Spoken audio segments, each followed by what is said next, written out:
ہو رہا ہے. Real estate sector سے بہت سارے لوگ اب مسائل سے کافی پریشان بھی ہیں, گھبرائے ہوئے بھی ہیں. تو اب دیکھیں کہ وہ کیسے چلتا ہے اور کیا ہوتا ہے. اس حوالے سے ہم بات کریں گے. ہمارے ساتھ اسٹوڈیو میں گیسٹ موجود ہیں جناب سید فہد جعفری صاحب, جو کہ سربراہ ہیں P T I Karachi youth کے ریئل اسٹیٹ ایڈوائزری کمیٹی کے. السلام علیکم جعفری صاحب. وعلیکم السلام. بہت شکریہ آپ کا, آپ نے جوائن کیا. Thank you. تو آپ پی ٹی آئی کی کمیٹی کے بھی آپ سربراہ ہیں. تو یہ بتائیے کہ وزیر اعظم عمران خان نے جو ریئل اسٹیٹ سیکٹر کے حوالے سے اقدامات کیے تھے, اس کا فائدہ نچلی سطح تک بھی پہنچا ہے یا نہیں پہنچا؟ دیکھیں اختر صاحب کہ آپ نے دیکھا ہوگا لاسٹ ایئر جب کووڈ ہوا تو سب سے پہلے پرائم منسٹر صاحب عمران خان صاحب نے سب سے پہلے جو ہے وہ ریئل اسٹیٹ سیکٹر اور کنسٹرکشن انڈسٹری کو کھولا. اچھا, میں آپ کو بتاتا چلوں اس وقت پاکستان میں ریئل اسٹیٹ انڈسٹری ایک ریل کی ہڈی کے مانند رکھتی ہے اکانومی میں, اور کم و بیش 70 سے زائد انڈسٹری کو چلا رہی ہے. اگر آپ انڈائریکٹلی کہیں تو پاکستان میں اس وقت 5 کروڑ لوگ ہیں جو اس سے روزگار لے رہے ہیں. تو سب سے پہلے 74 سالوں میں عمران خان صاحب نے ریئل اسٹیٹ کو انڈسٹری کا درجہ دیا, اور اس کا اقدام یہ ہوا کہ نچلی سطح پہ آپ نے دیکھا جب کام کھلا تو سب سے پہلے جو پرابلم ہوا تھا کووڈ میں وہ لوگوں کی روزگار چھن گیا تھا. لوگ پریشان تھے. آپ نے دیکھا کہ لوگوں کو روزگار ملا کیونکہ لیبر طبقہ اور جو ایک مڈل کلاس طبقہ آتا ہے جس میں بہت سارے لوگ آتے ہیں, بہت ساری فیلڈ آتی ہیں. تو لوگوں کو جب روزگار ملا ہے تو ٹھیک ہے, آپ کے سامنے دیکھ رہے ہیں اس وقت کووڈ کے حالات دوبارہ بھی اسٹارٹ, ہم ایک کووڈ کی طرف جا رہے ہیں. اور دوسرا ساتھ ساتھ آپ کے پاس جو سب سے بڑی اس وقت آپ کہہ لیں کہ پرابلم ہے وہ آئی ایم ایف ہے. اس وقت جو مین ایشو ہے وہ آئی ایم ایف کا ہے, اور آئی ایم ایف کی وجہ سے آپ دیکھ رہے ہیں کہ ڈالر کی ویلیویشن چینج ہو رہی ہے. اس وقت ڈالر پیک سطح پہ پہنچا ہوا. تو یہ ساری چیزوں کو ہم ساتھ ساتھ دیکھ رہے ہیں, اور انشاءاللہ آنے والے وقت میں آپ دیکھیں گے کہ کچھ چیزیں بہتری کی طرف ہیں اور آنے والے وقت میں اور بہتری ہو جائے گی. اچھا, یہ بتائیے کہ ایف بی آر کی جانب سے جو ریئل اسٹیٹ کی ویلیوشن کا جو ٹیبل ہے وہ ریوائز کیا گیا تھا, جو کہ اب کچھ ٹائم کے لیے انہوں نے ہولڈ پر بھی کر دیا. تو اس کو آپ کس نظر سے دیکھتے ہیں اس وقت؟ دیکھیں, سب سے پہلے میں آپ کو یہ بتاتا چلوں کہ اس وقت کراچی کی میں اسٹارٹ کروں گا کیونکہ میں کراچی شہر سے میرا تعلق ہے اور مجھے اس شعبے میں تقریباً کم و بیش 15 سال ہو گئے. دیکھیں اس دفعہ کیا ہوا ہے کہ خاص طور پہ میں کراچی اور سندھ کی بات کروں گا. کراچی کے اندر ایف بی آر سے ہم ملے, ایف بی آر سے پہلے ہم ڈی این ایف بی سے ملے. ڈی این ایف بی کے بارے میں بتاتا چلوں کہ یہ designated non financial business profession ہے, اور اس وقت ایف بی آر کی جو ویلیوشن ہے اس سے کنیکٹڈ ہے. یہ ایک فیٹف کی مانیٹرنگ کے لیے ادارہ بنا ہے حکومت پاکستان کی طرف سے, اور ہم ان کے ساتھ تھے. اور اس میں جو ویلیوشن ہوئی اس وقت کراچی کی, آپ نے دیکھا ہوگا کہ 12.5% سے لے کر 15% اور کہیں 30% کا جمپ آیا. اگر آپ اس کی سے بنسبت دوسرے پروونس کی بات کریں تو سب سے پہلے میں اسلام آباد کا ذکر کروں گا. اسلام آباد میں D12 سیکٹر ہے, اس کی ریسیڈینشل کی جو پرائز ہے اس وقت وہ 53,295 روپے سے اٹھا کے انہوں نے 1 لاکھ روپے کر دیے.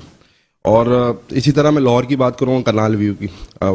کنال ویو کے اندر انہوں نے کمرشل پلاٹ کا جو ویلیویشن ٹیبل ہے وہ 32,50,000 روپے کر دیے. اسی طرح پشاور ہے, وہاں پہ قصہ خانی بازار ہے, وہاں پہ جو ہے وہ 13,15,000 روپے کی ایک ویلیوشن انہوں نے کر دی. اسی طرح دوسری جگہوں پہ ویلیوشن ٹیبل بڑھایا ہے, مطلب جہاں ویلیوشن ٹیبل 100% سے اٹھا کے انہوں نے 400% انکریز کر دیا. اچھا, فقدان کہاں ہے؟ اسٹیٹ ہولڈرز کو ملایا نہیں ایف بی آر نے, اور ابھی آپ دیکھ رہے ہیں جی ہمیں یہاں پہ انہوں نے مدعو کیا, ہم گئے ان کے پاس, ہم نے ان کو بتایا. کیونکہ دیکھیں سب سے پہلے 2016 میں جب ویلیوشن بڑھی, آپ کو یاد ہوگا, اس وقت ایک دم سے ایف بی آر نے ویلیویشن چینج کر دی تھی. اور اس وقت جب ہم بیٹھے ان کے ساتھ, ہم ان سے اس وقت 25% کے اوپر ہم نے ویلیوشن بڑھائی, فیئر مارکیٹ ویلیو. اصل میں ہمارے یہاں پاکستان میں 74 سالوں سے پرابلم یہ آئی ہے کہ 3 ویلیویشن ٹیبلز آتی ہیں, ایک آپ کے صوبے کی ہے, ایک آپ کی وفاق کی, اور ایک کرنٹ مارکیٹ ویلیو. اچھا, مسئلہ یہ ہے کہ یہ 3 مارکیٹ ویلیوز کو آپ ایک جگہ پہ کر نہیں سکتے. اس کی وجہ یہ ہے کہ آپ کے گین ٹیکس کے معاملات ہیں اور ساری معاملات ہیں. اس کا میں بیس آپ کو اٹھاتا چلوں کہ اس وقت پاکستان میں رجسٹرڈ 22 کروڑ عوام ہے. اس میں کم و بیش ابھی 30 لاکھ لوگوں نے ٹیکس پیئر جو ٹیکس ریٹرن جمع کرایا وہ 30 لاکھ لوگ ہیں. پرابلم یہ آ رہی ہے کہ ویلیوشن ایف بی آر بڑھا رہا ہے, لیکن مسئلہ یہ ہے کہ نئی انٹریز نہیں ہو رہی. یہ جو نئی انٹریز ہیں یہ انڈاکومنٹڈ, میں تو اس کو انڈاکومنٹڈ کرتا ہوں, کیونکہ آپ کے آئی ایم ایف نے آپ پہ آخری جو شرائط ہے وہ یہی ہے نا کہ ریئل اسٹیٹ سیکٹر کو آپ ڈاکومنٹ میں لے کر آئیں. بدقسمتی سے ہمارا مسئلہ یہ ہے کہ آپ کے ریئل اسٹیٹ